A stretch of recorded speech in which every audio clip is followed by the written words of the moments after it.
I'm waiting person. And recording is starting. Thank you. Okay, great. Well, good evening. We are so glad that all of you have joined us for solar power for crops and cows. Why Montana's farmers and ranchers are embracing solar. This will be a discussion with our panel of ranchers and farmers that have come here from all over Montana and our local solar installer expert, John Palm. This event, I have to say, has special meaning for me personally. I was born and raised on a farm ranch in the Midwest, and I showed my pony every year at the 4-H fair, and I loved that life. And my father, who is a rancher and farmer, inspired actually this event because back in the early 1980s, I came home to visit the ranch, and he was so excited. He came and he says, I have to show you something in the machine shed. So he drags me out to the machine shed, and I didn't actually know what I was looking at. And then he enthusiastically explained that he had just purchased used huge storage batteries from the local utility, and his plan was to put wind up on the farm so that he could power his whole farm ranch off of that wind, and that was very exciting for him. And I have to just note that solar at that time was not really a consideration because in the early 1980s, according to my Google search, that solar was 60 to 100 times more expensive in the early 1980s than it is today. So we're very lucky that it is much cheaper now.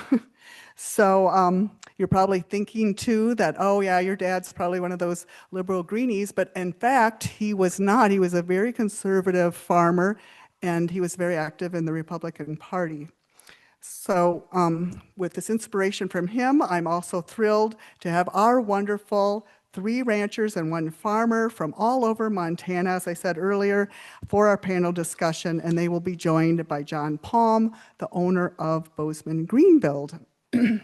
So I'm also very thrilled to see all of you here tonight in the auditorium at the, well, it's the Hager Auditorium at the Museum of the Rockies on the Montana State Campus, as well as a huge amount of you who are joining us online from all over the state of Montana and beyond from some other states. My name is Ann Reddy, and I am the chair of the Gallatin Valley Earth Day Committee. And this talk tonight is the second in our series of talks that are running from January through April, and they lead up to our annual Earth Day Festival and a 5K Earth Day Fun Run that is held at the county fairgrounds here in Bozeman. So if you'd like to catch our last event or some past events, please visit our website at gallatinvalleyearthday.org. So now, before I invite our panelists up to the stage, I just have a few thank yous to go through. I wanted to thank our co-sponsor for this event, which is the League of Women Voters of Montana. And they would like to just say a few words about why they are so excited about supporting this event. So I wanted to welcome Yvonne Rudman from the League to come up here and just say a few words. Yvonne? Thank you, Ann. Hello, everybody here and online. And we've got a big audience tonight. I understand we have about 150 people online. So as Ann said, I'm Yvonne Rudman, and I'm a board member of the local chapter of the League. The League of Women Voters Bozeman is proud to co-sponsor this second event in a series of Earth Day panel discussions. And as many of you know, the League is a nonpartisan, national grassroots organization working to protect and expand voting rights. You may have noticed there are League members at the table in the entry hall to register anyone who is not registered to vote or who needs to make an address change. They also have information on 411.org, which is an online nonpartisan voter guide. And lastly, they can give you information about how to join the League. As part of its mandate, the League also educates about and is an advocate for issues critical for a livable and humane society. In this vein, since the 1960s, the League has been at the forefront of efforts to protect air, land, and water resources. Renewable energy sources, such as solar energy that we're gathered here to talk about tonight, make for a clean and healthful environment as called for by the Montana Constitution. So we're eager to hear these panelists discuss the benefits of solar energy applications for agriculture.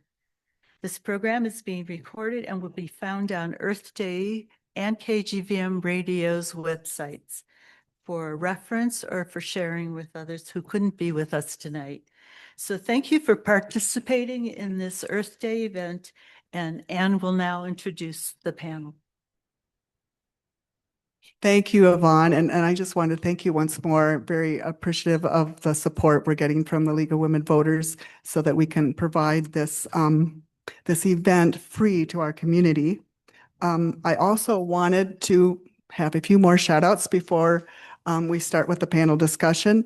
We're very grateful for our fiscal sponsor, Greater Gallatin United Way, our premium sponsors for the whole 2026 series of events we're putting on, which is Toyota of Bozeman and Bozeman Green Build. And then I wanted to give a special shout out to Murdoch's, the Four Corners store, for their donation for this event. And of course, I wanted to thank all of our community members that work so hard to make these events happen. So now I want to proceed to our panel discussion. Without further ado, as I say, as I mentioned earlier, Walter Schweitzer will be our MC for the evening and lead the panel discussion. And then after the initial panel discussion, at some point, he'll open it up for a question and answer session. For those of you in the audience, if you could just raise your hand, and B, we'll bring the microphone to you because we really do want to have all those people that are joining us online hear your question. For those of you joining us online, if you look at the bottom of your screen, there's a little part that says Q&A. Just click on that, and then a box will pop up, and you can type your question into the box, and then I will read your question to the panelists. So now you can get rid of me, and I'm going to turn it over to the panel. I just wanted to tell you a little bit about our MC for the evening first, Walter Schweitzer. Walter is a third-generation Montana farmer, and he's also the president of the Montana Farmers Union. Now, the Montana Farmers Union is the largest and oldest farm organization that advocates for the family farm and our rural communities.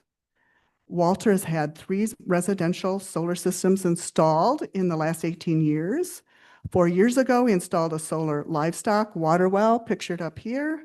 And this last winter, he supervised the installation of a 74 kilowatt AC solar system on Montana Premium Processing Cooperative. Now, interestingly, 25 years ago, he applied for a grant to install a Met tower on the ranch in Judith Basin. And as a result of the data that they've collected in those 25 years from this Met tower, there is now a large wind farm near his ranch. So I thought that was pretty cool. So now I wanted you just to welcome our panelists here, and I'm going to turn the whole panel discussion over to Walter and our other panelists. Thank you. Thanks, Anne. I really appreciate you inviting me to this discussion. If you haven't noticed, I'm pretty passionate about solar.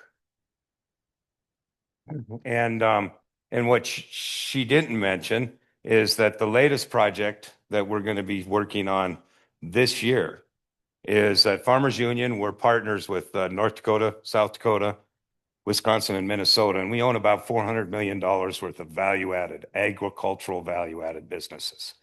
And we're going to build a $2 million solar system for one of our businesses. And it looks to have a 5 to 7 year payback.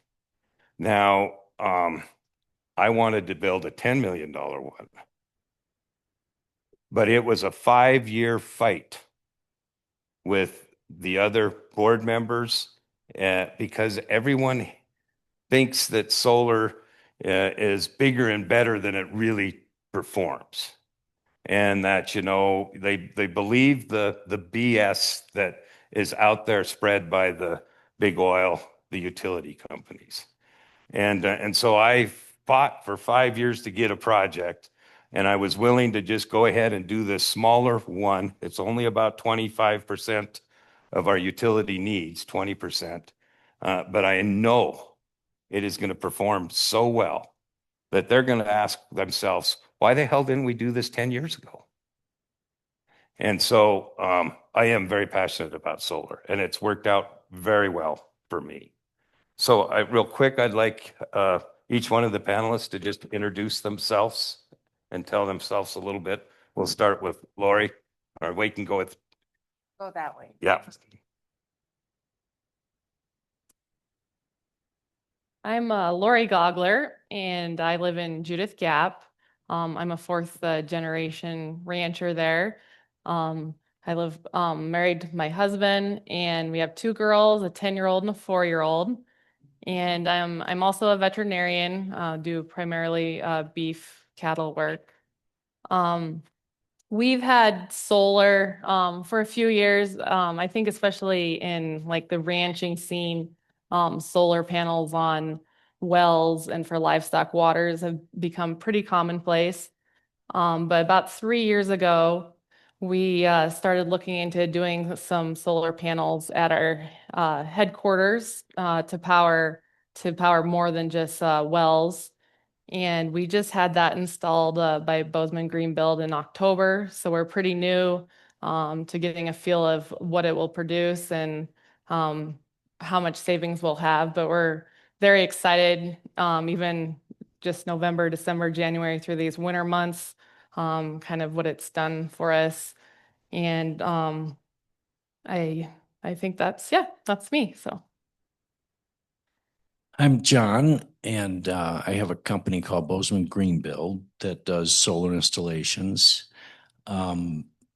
Something that I've been really passionate about and trying to do for the last 15 years is to get out into the rural parts of the state and essentially develop solar for folks who are maybe not as aware of it and just don't have the same access to information about it. So as a result of that, I've made contact with the folks on the stage here and continue to do that. Our little company is based here. It's actually in Belgrade, even though it's Bozeman Greenbuild.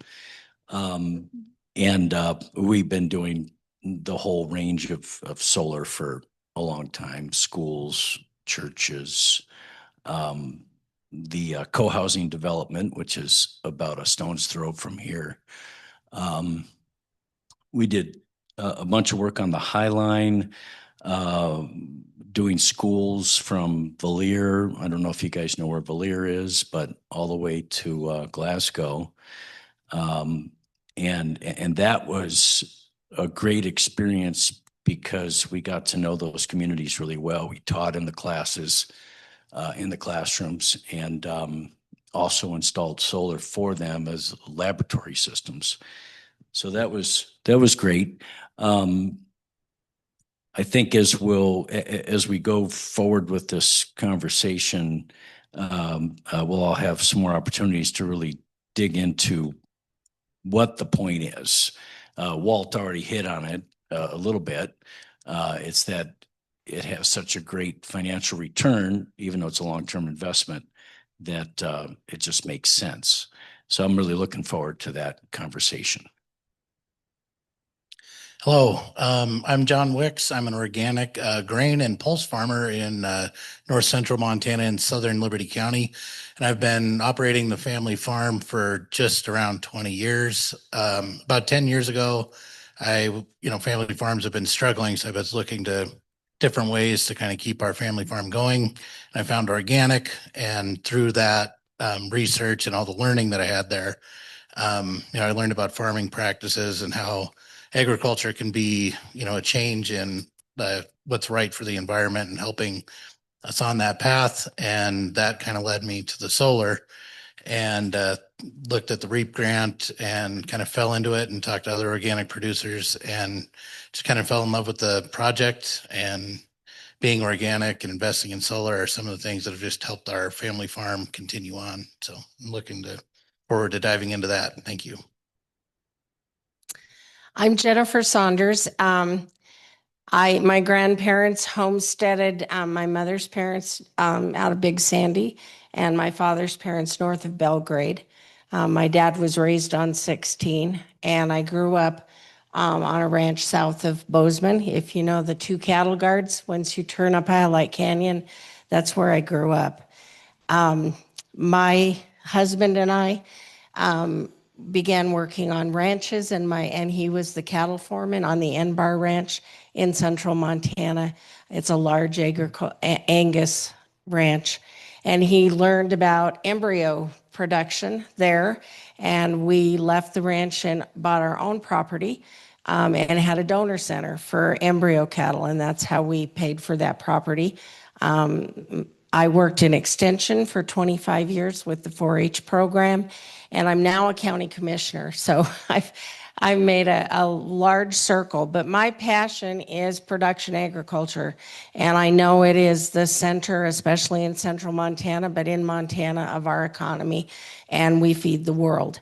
And solar is important to me because it's a way that production agriculturists can save money and keep the family farm and ranch in the family, and continue producing that food. All right. Thanks, Jen. So why don't you kick us off here, Laurie? You kind of answered a little bit of it in your introduction, but what were your motivations behind getting a solar system going? So yeah, I mean, John kind of summed it up. I think financially, in any business, that's the first things that have to meet. And so, I think it's like any family, farmer ranch, we want to see our ranch go to the next generation. And so it's important to us that we can put together the building blocks, to help make that possible. And we see solar as one of those opportunities to help reduce costs. Energy costs are going to continue to go up. I think we all probably believe that. And so in agriculture, you can control how much you make a little bit, but more than that, you can control how much you spend.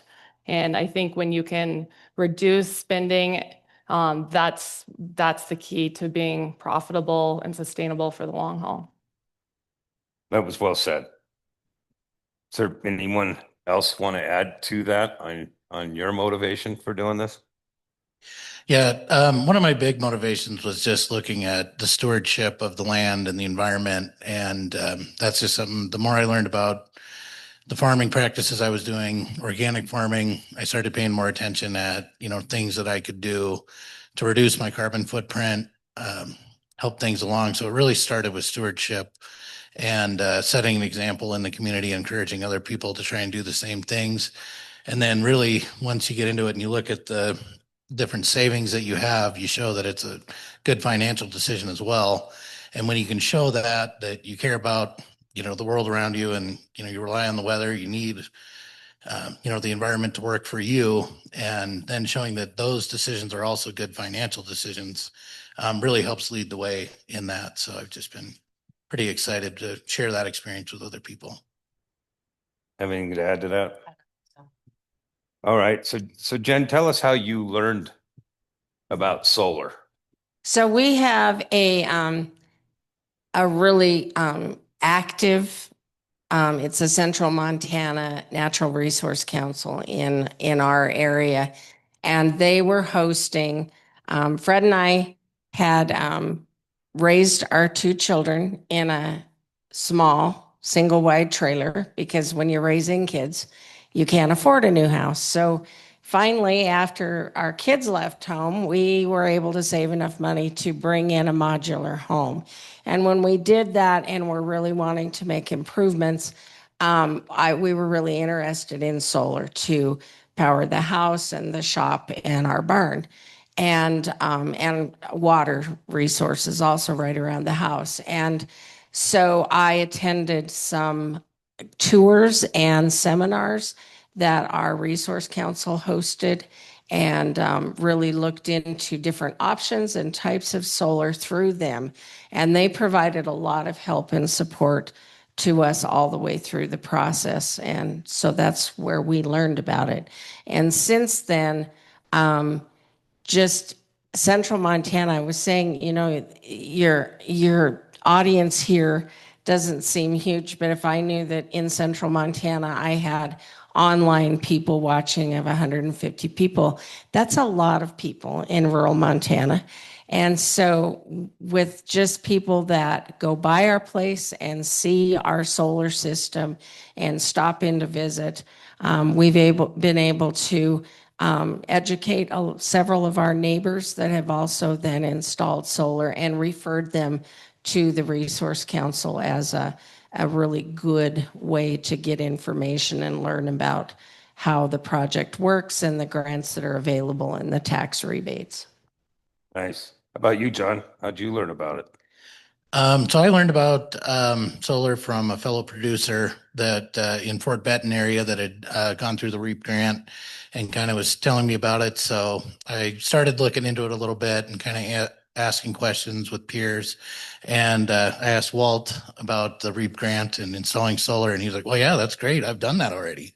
So with that kind of push behind it, I was like, "Well, this should be a good thing to research further." And just really, I went through Great Falls Development, and they helped me with the grant applications and how it was all going to work, and put me in touch with John.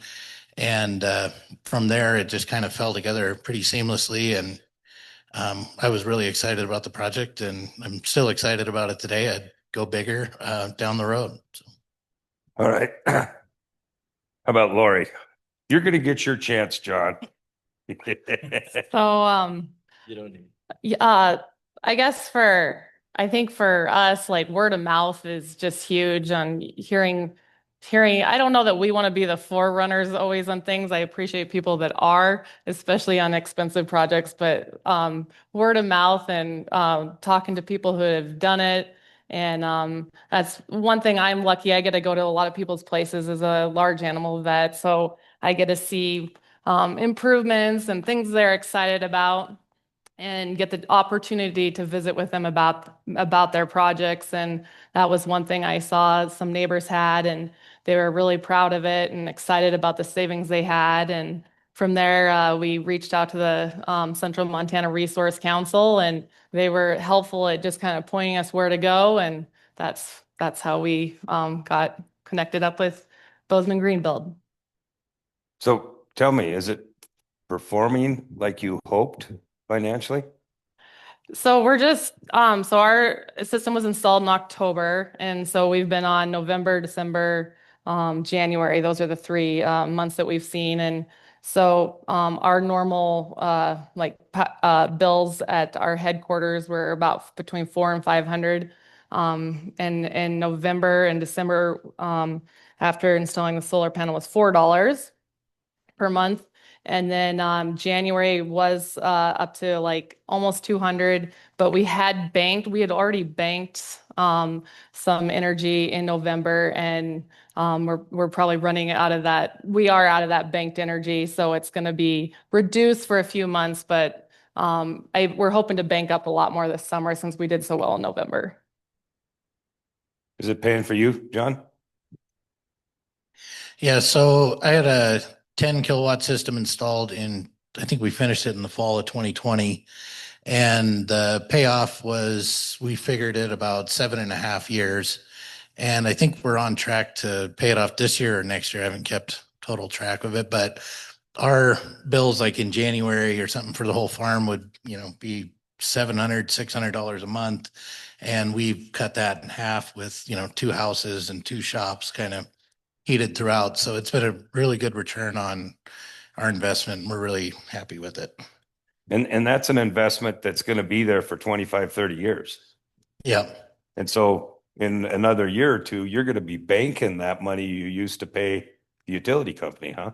Yeah. And that's a really great thing, looking forward to the next generation. If we got to put a new inverter in, my next plan is to put a battery bank in. We get some inclement weather that leaves you without power for a while. So I think getting a dual inverter and having a battery bank would be our next process. But, for the future, that's a really good investment, with minimal upkeep and possibly expansion. I think it's something that's really great for family farms.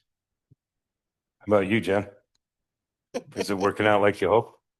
Yes, it is. We are, it's interesting because we have a propane furnace. So our highest energy use is in the summertime with our air conditioners because I don't like to be hot. And so we are producing more than enough to cover our both the shop, the house, and the barn energy use. And all of our extra, this might be the appropriate time to bring it up, all of our extra energy goes into our local energy assistant programs, LIHEAP, and our local electrical co-op uses it to assist people that can't pay their energy bills. And that has become to mean more to me now that as a commissioner, I sit on the HRDC board and I see what that LIHEAP program does for folks that need assistance for staying warm in a Montana winter. So that's real meaningful to me. And that's with Fergus Electric. That is with Fergus Electric. And one thing that you will find, and I encourage you if you go with solar, is to chat with whoever you're getting your electricity from about what their base rate is going to be. We actually pay a little higher than a lot of areas in the state because they still have to maintain their grid. And so they are going to charge you a base rate regardless of the amount of energy you are producing. And for me, that's $70 to $80 a month.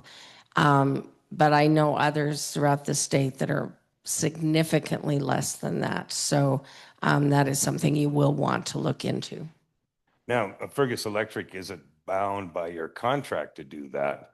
They're just doing it out of goodwill with the excess power. With the excess power, yes. They would not have to do that, no. So it is a community service that they and I guess we as the people producing that electricity are providing for our area. So I'm just going to make a quick plug. That's the difference between a cooperative utility and the not cooperative utilities. Okay? So, John, I want to go, we're going to get you yet, not yet. You'll get your chance after we've sold them all on solar, okay? So John, what did you learn in this whole process that you would have done differently? Was there any mistakes? Is there something that you would do better? Well, we did hit a few sprinkler lines installing, but I think the biggest mistake on my part was not going with that battery bank right off the bat. I was looking at the total cost and a little weary of how it was going to work, but I think a little more research and knowing what I really wanted, I think that we could have done that as well and then, already been set up for that now. But it's still something I want to add in the future. How about you, Jen?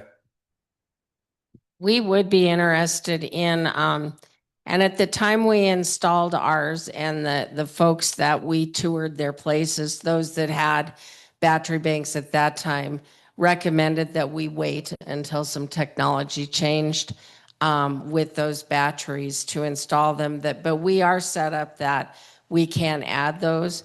And I would selfishly, I guess, love to be completely off grid.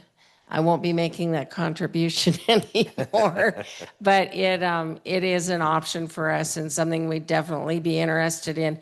Where we live, we get tremendous winds, and It is automatic reflex. When the wind starts blowing, you go fill the bathtub, right? So you can keep flushing your toilet when the power goes off. And so it really is an issue for us to, we are wired now to where we can plug our house into the generator, because we will go extended periods of time without electricity. But it is something that down the road we would like to look at. How about you, Laurie? Yes, I mean, just along those lines, I mean, I guess we don't have anything we would change at this point, but the reliability is a big, I think, point. And I mean, our cattle are all watered off of well water, so we require electricity every day of the year. And it's not just a matter of us bathing or anything, it's actually a matter of them survival. And so we have to have power. So All right. I think we've kind of laid the groundwork here for why solar is a good idea. And so, John, here's your opportunity. If you are interested in doing solar, and if someone were to contact you saying, we're kind of thinking about building a solar project, what would you tell them the next steps are? What would you tell them to do to have a successful project? It's very easy. It just starts with figuring out how much power you need. And that's done by grabbing a power bill. Of course, not just me, there's other great installers all over the state. We grab your power bill, we figure out how much power you need to offset to get you to net zero. There aren't any utilities in the state that will pay you for the extra power you make. So you want to try and get it right to net zero, so you're not just giving it away and building the system bigger than it needs to be. Next, we design the system, which is usually a pretty quick process. And then come up with a budget, see if that's going to work. Go through the return on investment estimates, how much power the system's going to make, and a little bit of permitting depending on where we are. In the state, it's very easy. In the city of Bozeman, for example, it's a little tougher. Once we're through those steps, then we build the system and we're off to the races. Now, this gathering is primarily for farms and ranches, which means the folks who are on this stage and who are interested in this aspect of it, as opposed to residential systems. This group is trying to figure out how to navigate some things that are a little bit different. There's something called a REAP grant through the USDA, which I think you guys all got a REAP grant, and then Walt's been involved in the REAP grant program. Unfortunately, right now, it's sort of in limbo. We don't know if it's going to go forward. The next cycle was supposed to have happened October 31st. So we're still waiting to hear what's going to happen. We're all keeping our fingers crossed, because that program will give us 25% off the cost of a system if you're a business and you earn at least 50% of your income from the business entity. Doesn't have to be a farm or ranch. It could be Ale Works or Mountain Hot Tub or you name it. Any small business in the state is eligible, actually across the country. So that piece is still unknown. But even without that, if we set that to the side, because cost of power has gone up as rapidly as it has, I think in the last 2 years, we're just over 40% increase with Northwestern. That means that if you look at that number, well, that's offset that 25% that we were getting from the REAP grant by quite a bit. And then we still have the 30% federal tax credit. So another thing that's important to you guys have probably heard about the residential tax credit that sunsetted on December 31st, 2025. The business tax credit for farms, ranches, and small businesses that tax credit is going until 2027, so December 31st of 27.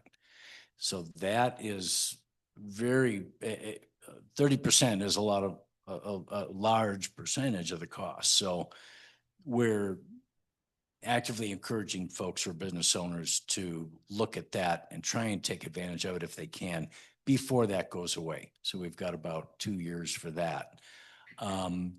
So really, just to sum up, there's the figuring out what you need. There's figuring out how you're going to do it, the design of the system. Can it do the dollars and cents work? Of course, if the dollars and cents don't work, then it's a moot point. Figuring out if the financial side works, and then looking at the incentives that are still there, trying to take advantage of them. So John, isn't there like a direct pay? That's for nonprofits. Yeah. So if there's folks in the audience here who are a member of a church, for example, Hope Lutheran, we did a system for them out on 19th. And that grant is really cool because it actually, instead of being 30% of what the entity pays for the system, that grant is 30% against the total cost of the system. So Hope Lutheran started out with a $90,000 project, and they got a grant for $50,000. They got a direct pay for just under $30,000. So they only paid about $10,000 for their system, which is fantastic. So the direct pay grant is still going. We don't actually know when it's going to sunset. There hasn't been any new guidance on it, but we're also encouraging nonprofits to forge ahead and try and take advantage of that grant if at all possible. So anybody in the audience who has friends who are members of some of the nonprofits in our community, spread the word. And there's also, if you're a business who doesn't make a lot of profit and doesn't pay taxes, you can sell that tax credit to someone else, correct? Right. You can essentially, the way the rules work around the tax credit is that you don't have to be the owner of the property to take the credit. You just have to have spent money for the system. So your ownership is in the panels and the racking and the labor it took to put up on the building. So it's pretty cool. I think one of our Greater Yellowstone Coalition about 10, 15 years ago did a system on their building, and that's how they got it done. It was before the direct pay grant existed.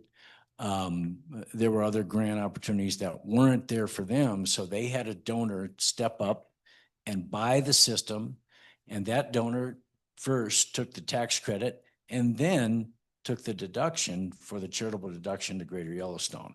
So that's how they managed to get that system. Do any of you have recommendations to someone that's looking at building a solar system? What they would do, what you would have them do? Any comments? Well, I would just dive in and start talking to people that have done it. And I doubt you're going to find anybody that regrets putting up solar. There's a lot of finicky things on my farm, but the solar panels are not one of them. So I want to just say, as John was talking about the direct pay grants, that is what we've used at our fairgrounds, correct? So as a county commissioner, we've been really lucky, and it's because of our Central Montana Resource Council that we were aware of it, that we put in one set of solar panels that are powering what we call our trade center, which is our largest gathering building at our fairgrounds. And now we're putting one on the livestock pavilion. And what that does for us is allow the constituents in our county, our taxpayers, to use those facilities. And like in our livestock pavilion, people ride in that year round. They rent the trade center. We can keep that cost down to our taxpayers because through the solar arrays where have less cost in the building. You know, one of the things that I would do when you're first looking at doing a solar project is contact a solar builder like Greenbuild or any of the other solar companies around. And I would actually contact 2 or 3 of them or more, because every time you visit with somebody that's in the business, they're passionate about it. And they are trying to sell themselves, their ideas and their concept of how to do it. Now, there's more than one way to do it. And you can learn when they're trying to quote a project, when they're trying to sell a project, they're very forthcoming with you and they'll tell you lots of information. And it's really kind of the quickest way to learn that doesn't actually cost you anything, because none of them, well, probably some of them charge you for a quote, but most of them don't charge you for a quote. And really, the system has come so far that it's all, I mean, when you get these quotes, they all come on the same printout sheet with the same background information. They're using all the same program, but they come at it with a little different angle. And so every time I've done it, I've asked for multiple quotes, and then I grill them. And that's how I learn the best system for me in this situation. And I want to add to that, be sure to visit with whoever you get your electricity from, because with us, like Fergus Electric had changed some of their standards for the shutoffs. We had to do some rearranging because of that. So make sure you have talked to their engineer and their folks that will be working with your installer to make sure you've done all that communication and all the appropriate prep work before they come. I think that's pretty vitally important. I think we're kind of at the point in this program that we open it up for questions. Is there anybody out in the audience that has a question? This is your opportunity. Right behind you, someone with the mic, right?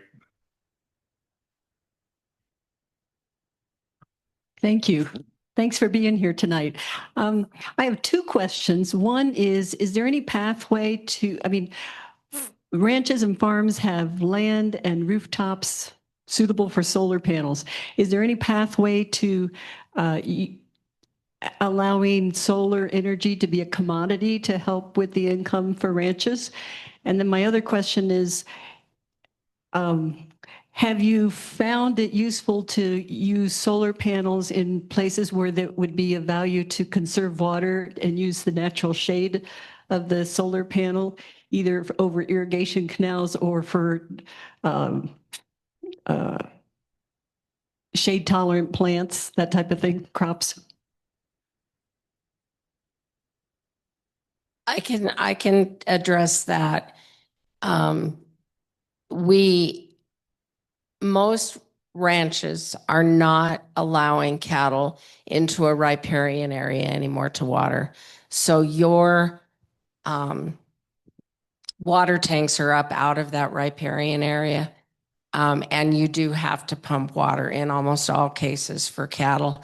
And so the solar panels allow you that power out in the middle of nowhere where there's no electricity to be able to pump water. I thought of something else while you were asking too, but that is the one piece that I think is important to know, that very seldom are you going to see cattle watering out of flowing water anymore. There's a lot of agrophotoics out there, and the one that you see the lot of is sheep and goats that graze underneath the panels. But there's a lot of gardens that are growing underneath the panels. California has put panels over a lot of their canals, like you're talking about. And then there are companies out there trying to lease up acreage or buy acreage to build solar farms. And that's going on really in every state. And so most likely, if they were to approach a farmer or a rancher, they would be wanting to negotiate a lease or buying a block of your ground to build that project. Yeah, I think Montana's going to see a lot of landscape change probably in the next 10 years with solar companies coming in. I'm not exactly how I actually feel about some of that. I feel like a lot of out-of-state investment bringing in solar and then sometimes using that to drive either Bitcoin mines or big data banks. So I do have kind of mixed feelings about how the new solar landscape in Montana is going to end up looking. Just because, I mean, I think what a lot of us like about Montana is our open spaces and you know, out of state, not necessarily out of state, but big corporate investments into these huge solar farms definitely will change our landscape. She knows that personally because she's from Judith Gap, where the first large wind farm went in. Yes. And there's pros and cons with all of that investment, but it will, yeah, I think that will start to change Montana's landscape. Yeah, and like from kind of my point of view is, I love agriculture. I want to see that land in production. But I'd like, instead of these giant solar farms, maybe what would be a good thing would to be see smaller ones, like a really small percentage of my farm go into solar. And if that's something that can keep me on that ground and keep that to pass down, then I'm okay with taking a really small percentage of that acreage and putting it into solar to help preserve the landscape and keep doing practices that I'm really passionate about. I can speak to the commodity question. I think what you were saying is the notion of farmers and ranchers selling power back, not using it themselves, but selling it as a product. And so you can do that if you're big enough, and there's a big enough and small enough range where you can do that. But the problem is that the cost of power or the rate at which you're compensated is so small that it only pays off if you're a 100 megawatt solar farm. So that's why it's not being done. So for example, we pay 15 cents kilowatt hour. And if you build a plant and then on your farm or ranch and you sell it to Northwestern, they're only paying you 2.6 cents kilowatt hour. So to get big enough to really make money that will attract investors, you got to be really, really big.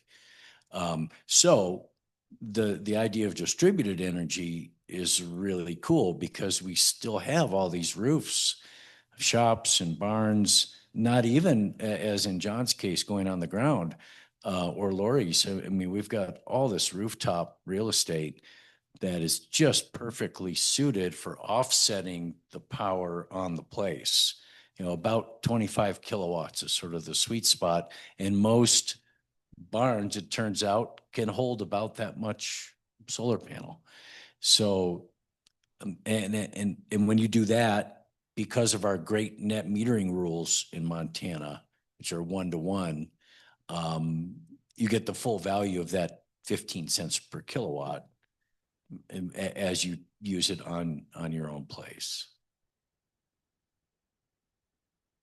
Down over here.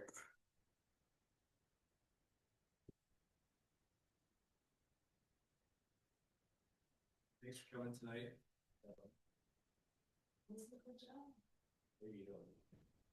Yeah, we can hear you. Oh yeah, there you go. Couple questions. John, this is for you. What would it cost for like a 200 kilowatt hour backup battery, residential backup battery? 200 kilowatt hour? Yeah. Just the battery itself would be about $40,000. Just Yeah. the battery, and then you need the other stuff. Right. So I'm a contractor here in town, primarily do energy efficient construction. We pre-wire all the buildings I build for solar in the minimum, and sometimes we go ahead and put panels on. We got an electric car, 6 years ago? And I just got electric work truck. that has a 205 kilowatt hour battery on it. And it'll offboard, I think, almost 11 kilowatts. Mhm. So I think I paid just under 50 for it. So I'm just mentioning this to John and Jen, both mentioned, and Laurie, how important reliable power is at your ranches and farms.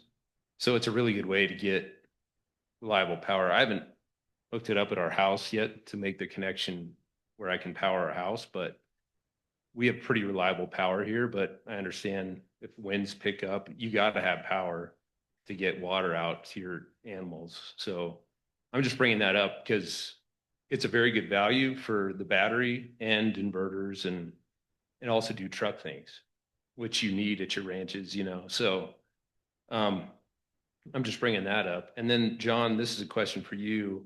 As far as like, I've heard we do have really good one-to-one payback through Northwestern and utilities in Montana, but I've heard once there's a certain amount of penetration in the market that will decrease.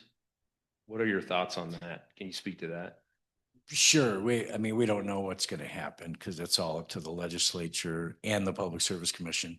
Yeah. The last time it came up was in 2019, and Northwestern was wanting to have the Public Service Commission put limits on the solar industry. And the Public Service Commissioner said, well, you're less than 1% saturation on the lines, and that's just for Northwestern in the state. And they said, come back to us when you're at 5%. So that number is hard to really pin down at this point, but it's somewhere approaching 2%. So we got a ways to go before we'll even be talking about it. But you know, the extreme on the other end of the spectrum is Hawaii, which doesn't let you tie in to their grid at all ever anymore because there's too much solar. So they just closed the door and they said, if you want solar, that's great, but you're going to do it with a battery system and you're going to power your own place and you're not allowed to connect to the grid.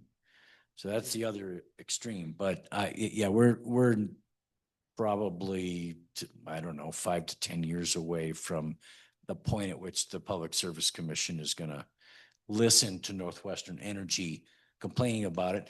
In reality, Northwestern Energy will be so buried by the data center issue that they won't have time to think about solar anymore. They got much bigger problems. So. Yeah, I think you're absolutely right on the vehicle batteries.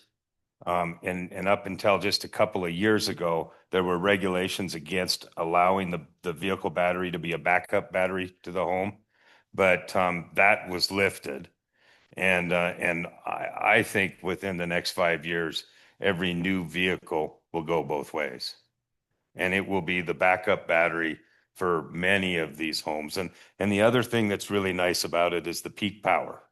So you know, you could be charging your vehicle in off peak and then offloading that vehicle during the peak periods to help balance the power. And so it's a great concept that we're going to see within 5 years, everybody doing it. Do we have more time for questions? Yeah, I wanted to get to some of the online Great. questions. Yep. So this is for John Palm. It's more of a technical question, but someone was wondering, John, what do you think, what is your estimate for when SunPower will be selling their USA manufactured solar panels in Montana? Do you have any idea? No, I don't have any idea. SunPower has gone through a few different cycles of ownership and dissolution and reconstitution. So as a company, I don't know.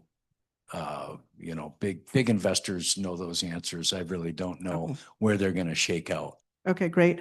One follow-up question was, they were wondering if you could estimate when solid state sodium-based or silicon-based battery systems might be sold in Montana. Have you heard anything about that? I know they're in development, but like everything from development to the marketplace can be it can be a year, it could be 20 years. I mean, Yeah. that's really hard to predict. Who knows that also. either? So, okay. Then just one more question. Someone was wondering with the warming climate, they were wondering how much that's concerning some of the farmers and ranchers and how much that is influencing their decision to install solar. Well, yeah, I mean, I have a lot of concerns about that agronomically, but I think that that's just more solar is better than, but I don't know, I guess I can't really speak much beyond that.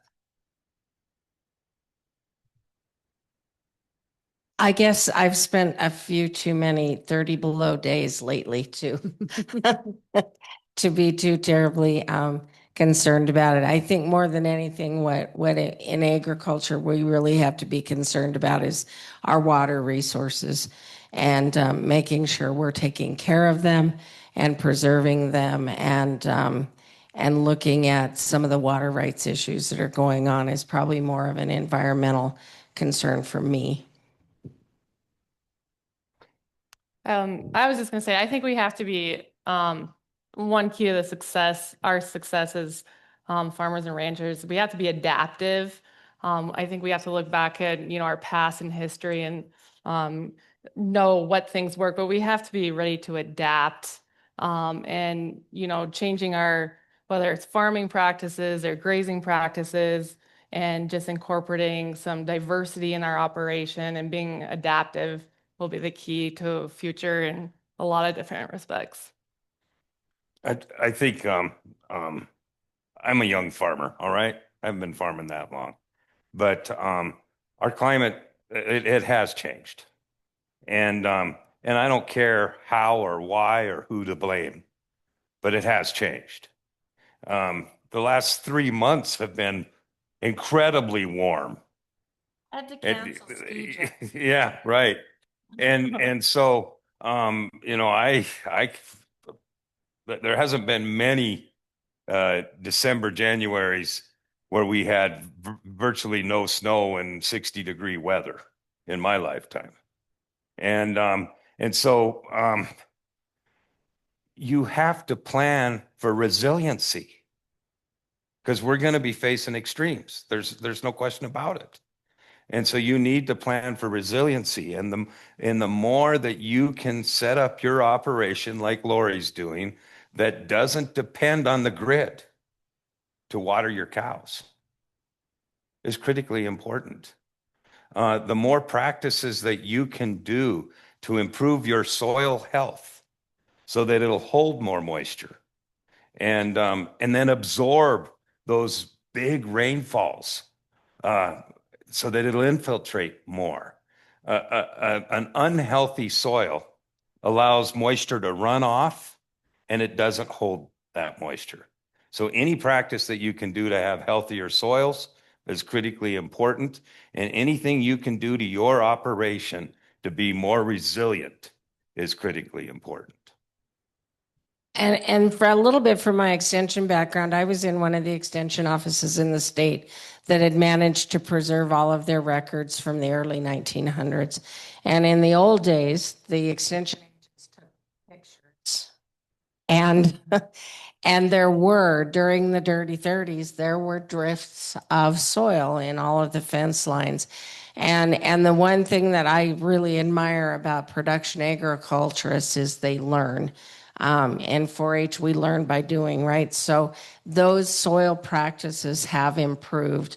That's why there's strip farming. That's why there's rotational grazing. That's why we're preserving those crops and those plants that keep that soil in place and improve the soil health. And so I guess from a positive note, there are changes coming, but the people in agriculture are some of the greatest conservationists in the world, and they are preparing for that, and they are changing their practices and they're changing the way they do their work in order to stay in business, because they make their living off that land and they have to take care of that land to be successful. And so there are changes coming. There have been changes throughout even our lifetimes. But when you look back at our grandparents who homesteaded here, the changes that we have learned to make. And some of that is this energy conservation, it's water conservation, it's soil conservation, and taking care of that land is vitally important. And the person that isn't doing that is not going to stay in business. I might just add too that we're talking about pretty traditional solar, but there's some pretty neat solar technology out there in agriculture. And I don't know as much about the farming side, but like on the cattle side, collars, grazing collars are becoming very popular, and they have some pretty interesting things that you can do with them as far as rotational grazing. And this all comes back to improving soil health, improving your plant biodiversity, increasing your biomass, but being able to reduce your amount of fencing and cross fencing you do with these collars on these cattle, and they are solar panel or solar powered also. So there's some really neat technology in agriculture that is has some huge implications for staying in business and doing things better. Yeah, and I'll add to that too. I think I might have said it earlier, but agriculture is one of those things that can help combat what we're going against, by planting cover crops and sequestering carbon and reducing our carbon footprint altogether. And that's where it's just like a great fit with stewardship and conservation, and it just all goes hand in hand. And we need to do whatever we can to make things, like Walt said, a little more resilient. Walt, do you think that we should take one last question? Is there Right, one? do you have any more online? Oh, whoops, one just popped up. Hold on here.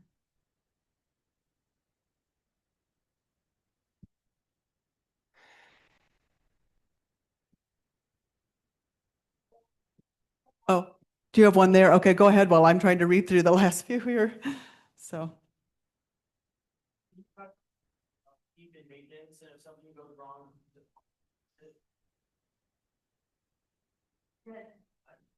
So was that heard by the, okay, yeah. So the question is there a lot of maintenance or upkeep on these things? And then who's that fall on? It depends on the arrangement you make with whoever installs the system. For us, we do a 15-year period where we're responsible for making sure everything's working.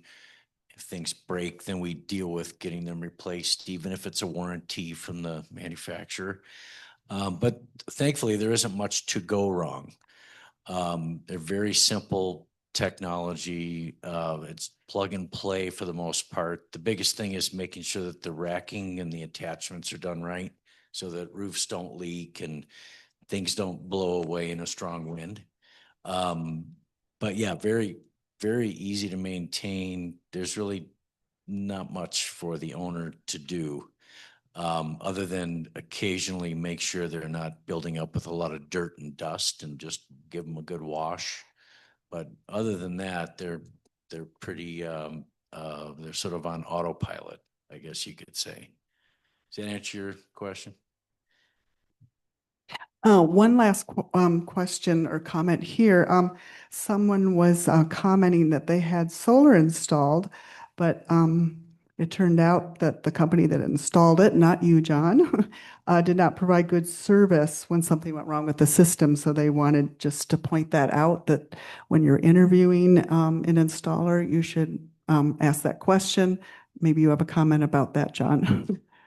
Yeah, like what Walt said, of course, just like if you have a plumbing project to do, or you want to build a deck on the back of your house, you'll have a few people look at it and then you'll get references, and it's the same in every part of construction. So it's no different. We're just like any other business, and reputation matters, and get references. Great. And get it in writing. Oh, good point. Well, unless Walt, do you think, I think we're maybe at a stage where we might want to wrap it up. I think if anyone has more questions, they can sure and respond to us, and I can send those questions on to our panelists and answer them after the event. But I just wanted to have everyone give a round of applause to our great panelists here. And I had a little thank you gift for all of you. Some of this gift was donated by Murdoch's at Four Corners, so. Can I say one more thing? I just wanted to point out that this person to my left came from Judith Gap. This person came from just south of Chester. I don't know if you guys know where Chester is on the High Line. Jen comes from Grass Range. Walt is between Geyser and Rainsford, we're, Central Montana. Central Montana. So you've got folks from different parts Thank you. of essentially Central Montana, except for John, he's a little bit out there, who came a long way and have really different experiences. I mean, they're all farmers and ranchers, they all have solar, but they come at this whole thing quite a bit differently. So I think we're all really lucky to have these guys here.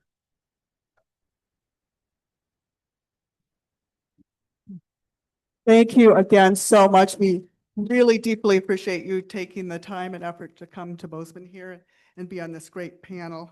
I wanted to thank all of you too for attending this event this evening. For you that joined us online, please watch in the next day or two. There will be an email follow-up which will give you a link to the recording and some additional information. For those of you who attended, there will be a recording available on GallatinValleyEarthDay.org in a day or two. If you want to watch it again or share it with friends, feel free to do that. And I just wanted to invite you to our next online and in-person event that goes along with our theme, Healthy Earth, Healthy You, Zero Waste Living, Simplified with Julie Fahey. She's always very popular and gives a great talk, beautiful photographs. This is Wednesday, March 3rd, 6:30 p.m. Mountain Time at the Bozeman Public Library and on Zoom. So thanks again for coming. And you can find more information about future events and recordings of past events again at GallatinValleyEarthDay.org. Good night and take care. I really encourage each and every one of you, if you don't have a solar system, contact a solar contractor. Have them make you a quote. If you kind of like what's going on, get another quote. But don't be afraid. It costs you nothing to get that quote, and they'll lay out what the payback will be. Yes.